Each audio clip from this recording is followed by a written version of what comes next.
Where are you listening from? And what time is it right now? Seriously, let me know in the comments below. I want to know if you're at work, in bed, or maybe sitting at a desk all alone. And if it's late, especially past midnight, maybe take a look at the chair next to you. Make sure no one's in it, because I'm about to tell you why. In some offices, there's one seat you should never, ever sit in. My name's Daniel, and this story happened 2 years ago when I got hired for the night shift at Sterling & Co. I wasn't exactly thrilled about working nights. The pay was better than a regular day shift, sure, but it wasn't by much, and the idea of spending 8 hours in a nearly empty building while the world outside slept. Well, I wasn't a fan, but at the time, money was money. Sterling & Co. was a mid-sized corporate office, accounts, legal contracts, all the boring stuff most people think of when they picture cubicles and spreadsheets. They ran 24/7, though I never really figured out why they needed people on at night. We weren't taking calls from customers at the AM. The night crew was small, maybe 8 or 9 people total. I remember my first night clearly. The building looked completely different after sunset. I'd seen it during my interview in the afternoon, bright, busy, filled with chatter. But when I walked in at 10 p.m., everything felt muted. The overhead fluorescent lights cast a pale, sickly glow, and my footsteps echoed in the halls like I was walking through an empty school after hours. The first thing I noticed was how quiet it was. Too quiet. I was led to the main floor by Janine, one of the few night shift veterans. She was probably in her late 30s, cheerful in that sarcastic, coffee-addicted kind of way. "You'll get used to it," she told me, sliding her ID card through the glass security door. "First week, the silence gets to you. After that, you stop hearing it." That sounded strange to me, stop hearing it. How do you stop hearing silence? But I let it slide. We passed through a row of cubicles, dimly lit except for the pools of light above each occupied desk. People nodded or gave a lazy wave as we went by. They all looked tired. Not just physically, there was something in their faces, in their eyes, like they'd been doing this far too long. And then we passed meeting room B. It was just a small conference room with a glass wall facing the hallway. Inside were 6 chairs, a rectangular table, and a dusty whiteboard with half-erased notes.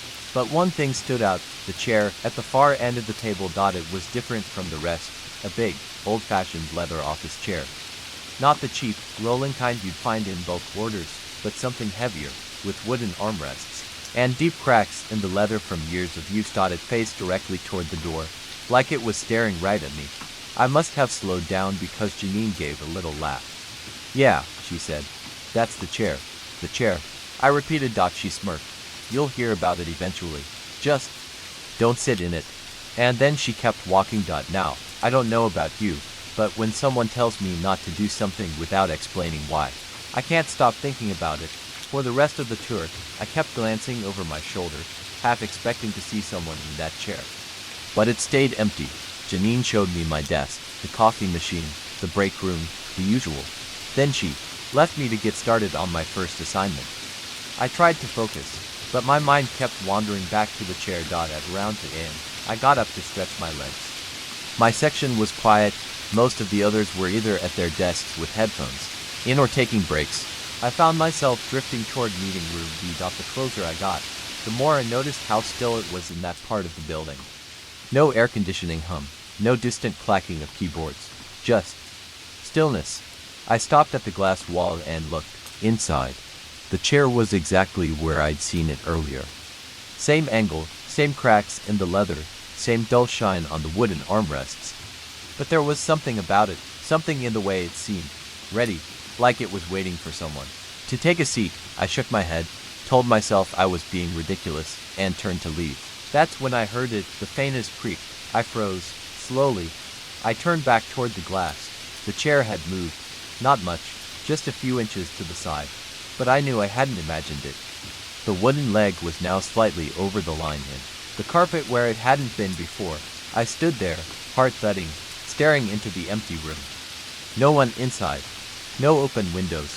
No vents strong enough to move something that heavy. My skin prickled.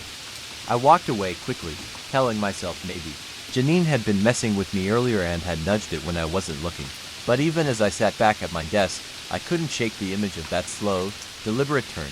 The rest of my shift was uneventful, but when I left the building just before sunrise, I glanced back through the glass wall at meeting room B. The chair was back in its original position, exactly where it had been when I first saw it. Over the next few nights, I started noticing more. The cleaning crew never touched meeting room B. They vacuumed every other office, wiped every other desk, but they'd walk past that room without even glancing inside.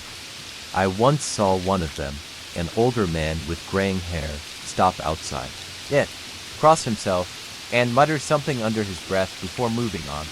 I started asking questions, casually at first. Most people brushed it off. Just a dumb office story, they'd say. But a few reacted differently. They'd get quiet. Their eyes would dart toward the glass wall, and then they'd change the subject. One night, about a week in, I was walking past the room again when I saw something odd. The chair was pulled out from the table, much farther than usual, like someone had been sitting there and pushed back. Suddenly, I stopped and stared. And then, the chair began to turn. Not fast. Not like someone spinning it for fun. It was slow, deliberate, the leather creaking with each inch. It turned until it was facing directly toward me. That was the moment I realized this wasn't just a piece of furniture. It was watching me. I know how that sounds. Crazy, paranoid. But in that silent, dimly lit hallway, I swear I could feel its attention, like an invisible thread connecting me to it. I backed away, forcing myself not to run. I didn't look back until I was at my desk, and by then, the hallway was empty. The next morning, when I finally left, I walked past meeting room B without looking inside. And yet, out of the corner of my eye, I thought I saw something. Not movement. Not exactly. Just the faint impression of someone sitting there. Someone I couldn't see. And that was just my first week. I didn't know it yet, but that chair was far from harmless. It was patient. It was waiting. And before long, I'd find out exactly what it wanted. Asterisk, they say you can tell a lot about a workplace by the unwritten rules. The ones that don't show up in the employee handbook. You know, the little things. Which coffee mug is off limits? Which fridge shelf belongs to who? Which cubicle you shouldn't touch if you don't want to start a fight. At Sterling and Co., the rules were different. It started on my 10th night shift. By then, I'd mostly settled into the routine, clock in, crank through mindless data entry, drown myself in coffee, try not to think about the empty hallways or the creaks that came from places no one was in. That night, I found an envelope on my desk. No name on it, just my cubicle number, handwritten in blocky black ink. Inside was a folded sheet of paper. 8 bullet points, written in the same messy handwriting. Never let your badge out of your sight. Don't look out the windows after 3:17 a.m. Don't sit in the empty chair in meeting room B if you hear typing from an empty cubicle. Keep walking. Don't speak to anyone in the hallway after 4 a.m. unless you're sure they're real. Don't stay past your scheduled shift, ever. If you hear the elevator after 2:45 a.m., ignore it. Don't answer your phone unless you know who's calling, and even then, be careful. At the bottom, in smaller letters. You'll last longer if you follow these. I stared at the list, heart pounding a little harder with each line. It wasn't a prank. Something about the tone felt serious. Rule number 3 was obvious, the chair. The rest, I had no idea.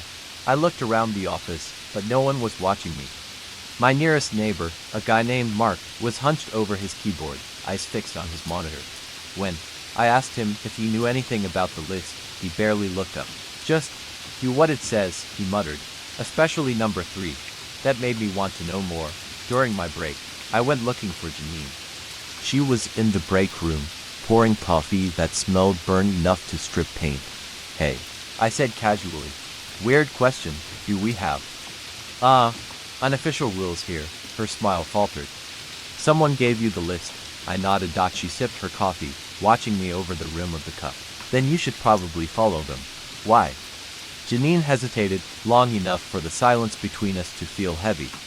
Because, she said finally, this place has history. Asterisk. When she didn't elaborate, I pressed. History? Like what? She put down her cup and leaned closer. You ever notice the cleaning crew skips meeting room B? I nodded. There's a reason for that. Back in 2002, there was an employee, Harold Price, been here forever, old school type. That was his chair. He'd always sit at the end of the table, never anywhere else. Then one night, mid-shift, he just didn't come home. Missing. Yeah. Police searched the building top to bottom. Nothing. Security tape showed him walking into the room, but never leaving. Asterisk. I felt a chill crawl up my spine. What do you mean, never leaving? Like the tape cut out. No, she said. Like it kept rolling. The door never opened again. Nobody went in or out, but Harold was just gone. 1 second he was in the chair, the next empty room. I didn't know what to say. Janine shrugged, but her voice was tight. Since then, people have had things happen. If you sit in it, you don't last long here. Sometimes you quit. Sometimes you just vanish. And before you ask, no one's ever figured it out. So we just don't sit there. I wanted to laugh it off, say it was just some dumb office ghost story, but the look in her eyes kept me quiet. When I went back to my desk, I noticed the hallway outside meeting room B was empty. No one walked past it. The sound seemed different there, like the air was thicker, and that's when I heard it, a soft tap, tap. Tap. It was coming from inside the room. I shouldn't have looked, but I did. The chair was facing the table. Again, on it sat a paper coffee cup, steam curled from the opening. I scanned the rest of the room. No one was there. When I glanced back down the hallway, Mark was staring at me. He shook his head slowly. Don't, he mouthed. I walked away fast. That night, every time I passed the glass wall, the chair seemed slightly different, sometimes closer to the table, sometimes turned a few degrees. Once, I swear, it was angled toward the hallway like it was listening for footsteps. At 3:10 a.m., I heard voices. They were faint, just murmurs, like a meeting happening in the next room over. I knew every voice on the night crew by then, but these were different, low, dry, almost like whispers without breath. I crept to the glass wall, heart pounding. Empty room. Still, the voices went on, curling through the air like smoke, until I thought I could make out words. Too soon. Not ready. Watch him. I took a step back. My shoe squeaked against the tile. The voices stopped instantly. The chair turned. It didn't swivel like a normal chair. It slid, scraping across the carpet without anyone touching it, until it was facing me directly. I froze, my pulse in my ears, every muscle screaming at me to move. Then, from the corner of my eye, I saw movement in the glass reflection. A figure, blurry, just behind my shoulder. I spun around. No one there. When I looked back into the room, the chair was empty again, facing the table. And the coffee cup was gone. I didn't go near meeting room B for the rest of the night. But that didn't stop me from hearing the faint creak of leather every so often, the sound of someone shifting in their seat. When my shift ended, I found another envelope waiting on my desk. This one just said, "Good, you listen. Keep listening." That was the first night I truly believed the rules weren't a joke. And it was the night I realized something in this office had taken an interest in me. Asterisk. You can follow the rules for a while. You can tell yourself you're careful, that you're smart enough not to push your luck. But there's something about curiosity, it wears you down. And in my case, it only took 10 nights before I broke rule #3. It happened on one of those nights where the sky outside was the same color as the walls, a dull, oppressive gray. The kind of weather where it's hard to tell if it's midnight or dawn. Rain rattled against the windows in waves, carried by wind that moaned through the building's vents. We were down to a skeleton crew. Janine had called out sick, others had left early because of the storm, and that left me, Mark, and the security guard, Dennis. The place felt emptier than usual. At around 1:45 a.m., the lights flickered. Not enough to cut out completely, but enough to make every shadow in the room jump. Dennis came by 10 minutes later and said the power grid in this part of the city was unstable. Might get some blackouts. He warned. Blackouts. That word alone made my stomach sink. I'd walked this building enough to know that without lights, it became a maze. And the idea of being stuck in pitch black hallways with that chair, well, I didn't want to think about it. By 2:30 a.m., the rain was coming down so hard it sounded like gravel hitting the windows. The air felt heavy, charged, like a thunderclap was just waiting to happen. And then the lights went out. Everywhere. The only light came from the emergency strips along the floor, faint blue glows marking the hallways. I sat frozen at my desk for a second, listening. In the distance, something creaked. Not the building settling. Not the usual groan of pipes. This was closer, slower. Leather. I grabbed my phone for a flashlight. But of course, the battery was nearly dead. I had maybe 2 minutes of light if I was lucky. The storm was too loud to hear anything else clearly, so I told myself to stay put until the lights came back on. But the silence in my part of the floor felt wrong. It wasn't just quiet, it was empty, like I was the only living thing left. Then, through the rain, came a sound that made my skin crawl. Footsteps. Slow, deliberate, coming from the direction of meeting room B. They stopped just outside my line of sight. I swallowed hard. Dennis, no answer. The footsteps started again, softer this time, moving away. And against every scrap of common sense I had, I got up to follow. I turned the corner toward meeting room B. The emergency lights barely touched the glass wall, but enough for me to see inside. The chair was turned toward the door, and someone was sitting in it. I froze, heart hammering so loud I could hear it in my ears. The figure was just a silhouette in the dim glow, tall, unmoving. I couldn't see a face, just the faint shine of the cracked leather against their shoulders. I blinked, and they were gone. No movement, no sound, just gone. The chair was empty again. I should have left right then. I should have walked away, called Dennis, done anything but what I did next. But the room was open, and the chair was right there. I told myself it was stupid, just a piece of furniture, just some dumb office superstition. I stepped inside. The air felt warmer, thicker, like walking into a room where someone had been breathing heavily just moments ago. Up close, the chair looked even older. The leather was worn to near transparency. In some spots, the wooden armrests polished smooth from years of hands gripping them. I reached out, running my fingers along the top. The leather was warm. I told myself it was just from the heater, except the heat had been off all night. My pulse was loud in my ears. I glanced over my shoulder, half expecting to see Janine or Mark smirking at me from the doorway. But I was alone. The storm outside cracked with thunder, and I sat down. At first, nothing happened. The leather creaked under my weight, and I let out a breath I didn't know I'd been holding. The chair was comfortable, more comfortable than any office chair had a right to be. I leaned back, running my hands along the armrests. Then I felt it, a pressure on my shoulders, like someone standing behind me, pressing down, gently but firmly. I shot upright, heart hammering, but there was no one there. The pressure didn't go away. It tightened, as if invisible hands were locking me in place. I tried to stand, but my legs wouldn't respond. My muscles felt sluggish, like I was moving underwater. The room darkened around me. The glow from the emergency lights faded, swallowed by shadows that seemed to bleed from the corners. And then, the voices started. Whispers, just like before, curling in my ears from every direction. Too soon. He's here. Stay.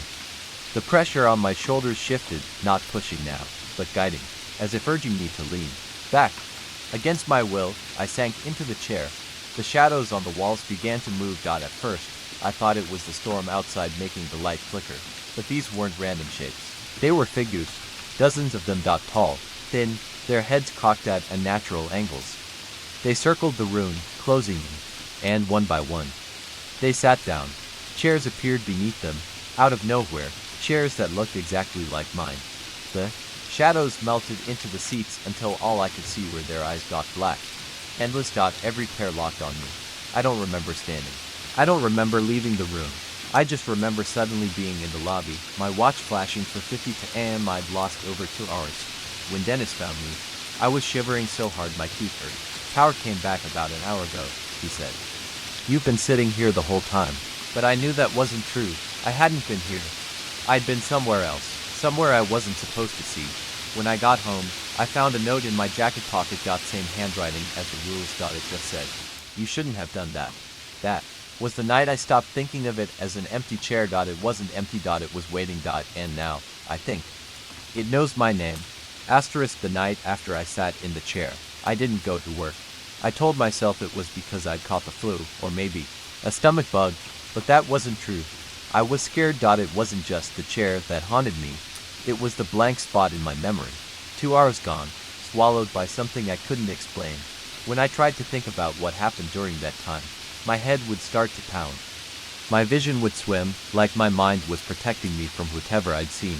But the dreams, those came through clear. The first one started with me back in meeting room B. The lights were flickering, the air thick with that heavy, warm stillness. But I wasn't alone. The table was gone. The walls were farther away, stretching into darkness. And all around me, there were rows of chairs, identical to the one I'd sat in, each with a figure slumped in it. They weren't alive. But they weren't dead, either. Their heads turned toward me, in perfect unison, and they all whispered the same thing. Sit. I woke up gasping, sweat-soaked, my throat raw like I'd been screaming. It was 3:17 a.m. the same time as rule number 2 on the list. Don't look out the windows. After 3:17 a.m. I didn't dare check. By the time I went back to work 2 nights later, the office felt different, or maybe I felt different. The first thing I noticed was how quiet people got when I walked by. Normally, the night crew barely paid attention to each other. Everyone just stayed in their lanes. But now, conversation stopped mid-sentence. Heads turned. Eyes followed me. And not in a you're new here kind of way. It was the same look you'd give someone after they came back from the hospital. Someone you weren't sure was really the same anymore. Dennis was the only one who seemed normal. He waved me over when I passed the security desk. You've been poking around that chair, haven't you? I didn't answer. He sighed, looking over his shoulder before leaning closer. You want to see something? He led me to the basement, a place I didn't even know existed. The walls were bare concrete, the air thick with the smell of dust and old paper. In the corner was a battered metal filing cabinet, but instead of files, it held stacks of VHS tapes. Dennis pulled one out, labeled in faded marker, 2004 Feb B room. Watch this, he said, sliding it into an old TV, VCR combo. The screen flickered to life in grainy black and white. It showed meeting room B. The angle was from the corner, aimed at the table and, of course, the chair at the far end. The date stamp said February 18th, 04. 1:13 a.m. For the first minute, nothing happened. Then a man walked in, mid-30s, wearing a tie loosened around his neck. He looked tired. He sat in the chair. Nothing happened at first. He tapped his pen, flipped through a folder, then he froze, his head tilted, like he was listening to something. Slowly, his mouth opened, not like he was talking, but like something was pouring out of him. His eyes went wide, his knuckles whitened on the armrests.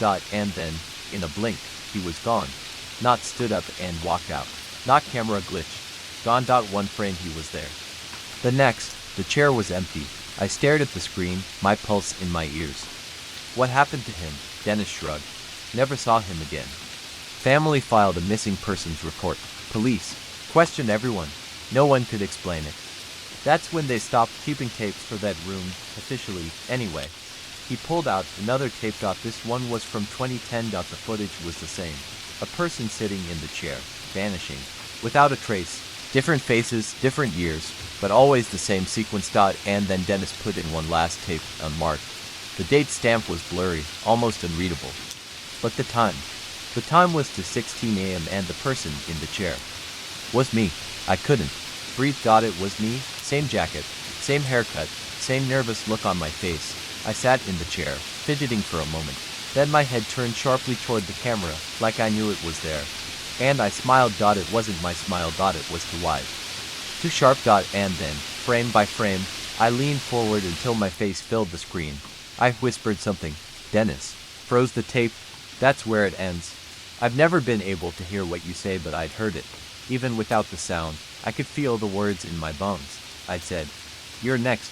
That night, I didn't go near meeting room B, but it didn't matter. When I closed my eyes at my desk, I saw myself in the chair. Not past me, not future me. Just me. Sitting. Waiting. And that was when I realized, whatever the chair was, whatever it wanted, it wasn't just in the office anymore. It had followed me home. I didn't think much of the email at first. It had popped into my inbox around 17 a.m. long after I'd gone to bed, though my phone was still in my hand when I drifted off. The subject line read, "You sat to close." No sender name, no company domain, just a plain, jagged-looking email address made of random characters and numbers. My first thought was spam, phishing, a scammer's attempt. I almost deleted it without opening, but something in my stomach kept me from swiping it away. Maybe it was because the chair was still in my mind after what happened to Elaine in the stairwell. Maybe because I'd gone home that night feeling like someone was right behind me the whole way to my apartment. I tapped it open. The email contained only 3 sentences. You've been marked. The room is aware of you now. Do not enter after 7 p.m. There was no sign-off. No logo. Just that. My thumb hovered over the delete button, but I didn't press it. Something about the phrasing, the way the room was capitalized, like it was a proper noun, made the hair on my arms rise. I locked my phone and slid it onto my nightstand, trying to convince myself it was just a prank from someone at work who'd overheard my conversation with Elaine the day before. Only, Elaine wasn't in any state to be pranking anyone. The next morning at the office felt wrong. For starters, the air conditioning wasn't working. Or at least that's what I told myself when I noticed the thick, stagnant warmth in the halls. Our building's big system was always loud, humming like a constant white noise machine. But that morning, silence. It was like stepping into a still pond. People were quieter too. Normally by 8:30 there's chatter in the open office space, someone brewing coffee, a couple of engineers talking too loudly about last night's football game, someone complaining about traffic. But instead, I walked into near silence, heads down, eyes on screens. The empty chair sat there, as it always did, empty, but I noticed something new. The chair had been pushed away from the desk. Not just pulled out like someone had gotten up, but turned slightly toward the aisle. Like it was waiting for someone to walk past. I didn't want to walk past. I found myself taking a longer route around, just to avoid it, my eyes flicking toward it every few steps to make sure it wasn't moving. And here's the thing, more than once, I thought I saw it shift slightly when I wasn't looking directly. At around 10:45 a.m., I overheard something that stopped me cold. Two of the older employees, Frank from accounting and Mel from payroll, were whispering near the break room. Frank, they should have sealed it after the last one. Mel, you can't seal it. It's not the chair, it's the room. They went quiet as soon as they saw me coming, their faces pinching into polite smiles. That didn't reach their eyes. By lunchtime, I couldn't shake it anymore. I needed to know. I went digging, not in the physical sense, but in the company's shared digital archives. HR keeps records going back decades for compliance reasons, and while most of it's behind admin permissions, I've got enough IT privileges to poke around in ways I probably shouldn't. I searched the words empty chair and room together. Nothing relevant. I tried incident, accident, and disappearance. That's when I found something. It was an old, scanned PDF from the mid-90s. The title was bureaucratic and dry. Internal Safety and Security Report, Level 6 East Wing, Room 604. Room 604. I didn't even know our building had a Room 604. The floor numbers skip at least officially between 5 and 7 because our building was once connected to another property that got demolished. I opened the file. The first page described a fatal workplace accident in vague terms and unexplained collapse of a junior copywriter named Anthony Graves during late working hours. But the details didn't match any typical medical event. He wasn't found at his desk. He wasn't found anywhere near his department. They found him alone in an unlit conference room. Room 604. The report said it was no longer in use and not on the official floor plan due to a renovation project. But then it mentioned something strange. Object was present at the time of recovery. Object has since been relocated to active work area per administrative directive. My skin prickled. Was the object the chair? I almost didn't notice that my right hand was shaking. I closed the file and leaned back in my seat, staring at the office layout in my head. If Room 604 had been part of the East Wing before the renovation, it would be behind the set of locked glass doors past the supply closets. Doors I'd never seen anyone open. At 5:58 p.m., when most people had already left, I walked that way. The hall was silent, dim. The glass doors were there, frosted and dust-filled, with a badge scanner that had long ago lost power. Through the glass I could see a narrow corridor beyond, lined with brown carpet that looked older than I was. My reflection in the glass looked pale and somehow smaller than it should have been. Like the glass wasn't reflecting perfectly. That's when I heard the click of footsteps behind me. I turned fast. Nothing there. The office was empty except for the hum of fluorescent lights. But when I looked back at the doors, there was something different. The corridor beyond wasn't empty anymore. A chair sat there, facing me. Not the chair from my department, but identical to it. I didn't remember walking back to my desk, but the next thing I knew, I was sitting there, staring at my monitor, a cold sweat on my back. The email's warning flashed in my head. Do not enter after 7 p.m. I glanced at the clock. 6:41. That night, I didn't sleep well. Every time I closed my eyes, I saw a dim corridor and a chair waiting in the dark. The following day, things escalated. Elaine's desk was empty, completely cleared out. No computer, no mug, no photo frame. HR sent a bland email saying she had transitioned out of the company. I checked the internal directory. Her name was gone. At lunch, I confronted Frank in the break room. "What's in room 604?" I asked. His expression hardened instantly. He set his coffee down and leaned in close. "Don't go looking for it," he said. "If you're smart, you'll stop asking questions. The room remembers every face that's ever crossed its door, and it doesn't like being forgotten." I tried to press him, but he walked out without another word. By the time the office started emptying for the day, my curiosity had reached the point of nausea. I told myself I was just going to check if the corridor was still visible. Just a quick look. 6:55 p.m. The glass doors were still there.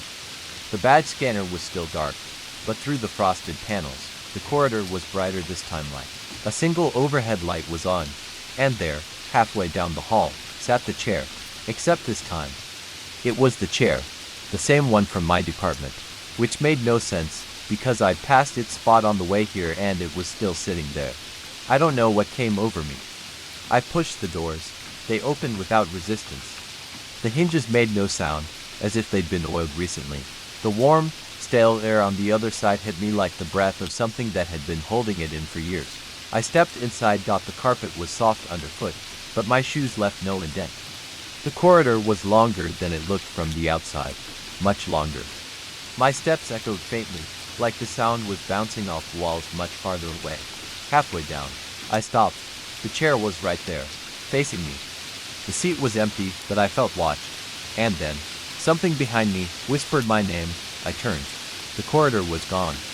In its place was a vast, dimly lit room stretching farther than I could see. Rows of chairs sat in the gloom, dozens, maybe hundreds, all facing a blank wall. Every single one was empty, except for the one I just approached. Now, it wasn't empty anymore. The thing sitting in it looked almost human, but its proportions were wrong. Too long in the arms, too narrow in the face. Its skin was the color of wet paper, and its eyes were nothing but glinting black pits. It smiled to White and gestured to the chair beside it. A chair that hadn't been there a second ago, it said. The voice was deep, but it was layered, like more than one mouth was speaking at once. I didn't move. It leaned forward, elbows on its knees, and tilted its head. "You've already been marked. The room is patient, but it is not forgiving." The other chairs in the room began to shift, slowly turning to face me. And then the light above flickered out. You'd think after last night's incident, I'd have called in sick, but no. I was back at my desk the very next morning, mostly because curiosity had a tighter grip on me than fear. That, and the fact that I needed the paycheck. Rent doesn't care if you saw something unexplainable in an empty chair. When I walked into the office that day, the chair was still there, of course, waiting, perfectly positioned at the end of the table, facing the glass wall. Only this time, something was different. Someone had pulled it out. It wasn't tucked neatly under the table anymore. It sat just far enough back to look as if someone had been sitting there recently. The sight sent an uncomfortable shiver through my spine. Morning uneasy air in the office was unusually heavy. Even the hum of the computer seemed muted, as if the room itself was holding its breath. No one mentioned the chair. No one looked at it. But I saw the sidelong glances, the way people quickly averted their eyes if their gaze accidentally landed on it. By mid-morning, I couldn't take it anymore. I walked over and slowly pushed the chair back under the table, trying to be casual about it. The wheels squeaked faintly. As soon as I let go, a cold draft brushed against the back of my hand. It was the same sensation I felt last night, the icy whisper of presence. I backed away, heart pounding.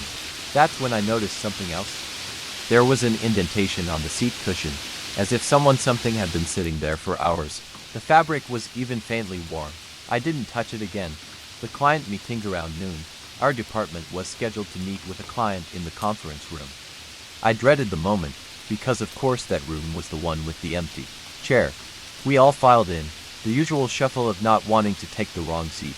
I stayed close to the door. No one dared touch the chair, and as usual, the seat remained vacant.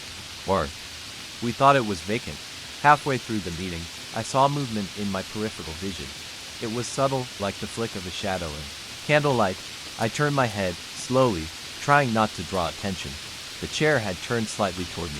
I froze, my breath catching in my throat. The others kept talking, unaware. The client was mid-sentence, explaining some figures, when my gaze dropped to the floor. There were scuff marks on the carpet, fresh ones leading toward the chair. And I swear, for the briefest moment, I heard the faint creak of weight shifting on its frame. I forced myself to look away, but my ears kept straining for the sound. That's when I noticed the room's temperature had dropped sharply. A couple of people rubbed their arms, glancing toward the air conditioning vent. But it wasn't on. It wasn't just cold. It was that cold, the kind that makes your bones ache. A whisper meant for me wrapped up the meeting without incident, at least that's what I told myself. But as we were leaving, I was the last one to pass the chair, and it spoke. It wasn't a voice in the normal sense. It was more like a vibration in my skull, a single breath of sound that bypassed my ears entirely. Sit. I spun around, pulse racing. The chair hadn't moved. It sat there, still and silent. The others were already halfway down the hallway, chatting, like nothing was wrong. For a moment, I almost obeyed. My knees bent slightly before I caught myself and stumbled back, muttering an excuse to no one in particular. I practically ran to my desk. Nightfall again, he told myself I'd leave early. No staying late tonight. No giving it the chance to corner me again. But work piled up, and before I knew it, the sun had dipped below the skyline. The office emptied, one person at a time. Soon, it was just me. Again, I was determined not to look at it. If I ignored the chair, maybe it would ignore me. I kept my eyes glued to the glowing spreadsheet in front of me. But then I heard it. A slow, dragging sound. Chair legs against carpet. I froze. My palms went clammy. The sound stopped, and against my better judgment, I glanced toward the conference room. The chair was in the doorway. The approach. I don't remember standing up, but suddenly I was on my feet. My heart thudded so hard it felt like my ribs might crack. The chair was closer now, no more than a meter away from me. It was angled toward my desk, watching. The air around me thickened, pressing in on my chest. My breathing turned shallow, ragged. Every instinct screamed at me to run, that my feet wouldn't move. Then, without warning, the chair rolled forward, smooth, deliberate. No bumps, no resistance. Just a slow glide across the carpet until it stopped right in front of me. I swear I could feel it standing there, invisible, waiting for me to take the seat. Sit. The voice whispered again, sharper this time, breaking. Pointy backed away until my calves hit the edge of my desk. My hand fumbled for my bag, my phone, anything that felt like escape, but then something unseen gripped my wrist. It wasn't a human hand. Too cold, too strong. Its fingers felt impossibly long, wrapping around my arm like icy vines. I gasped, and yanked hard, stumbling free. The chair rolled back slightly, as if recoiling. The air pressure lifted, my lungs finally filled with air again. I didn't stop to think. I bolted for the elevator, hitting the button over and over, until the doors slid open, the elevator reflection as the elevator descended. I caught sight of my reflection in the mirrored wall. My face was pale, my eyes wide, but there was something else. Behind me, in the reflection, the chair was there. Not in the conference room. Not by my desk. It was in the elevator. Right behind me. I whipped around. Nothing. The elevator dinged, and I stumbled out into the lobby, practically tripping over myself to get outside into the open air. Home isn't safe, I told myself it would be fine. I just needed to get home, lock the door, and forget this nightmare. But the moment I walked into my apartment, I froze. My dining table had an extra chair, one I'd never seen before, and it was pulled out, waiting for me.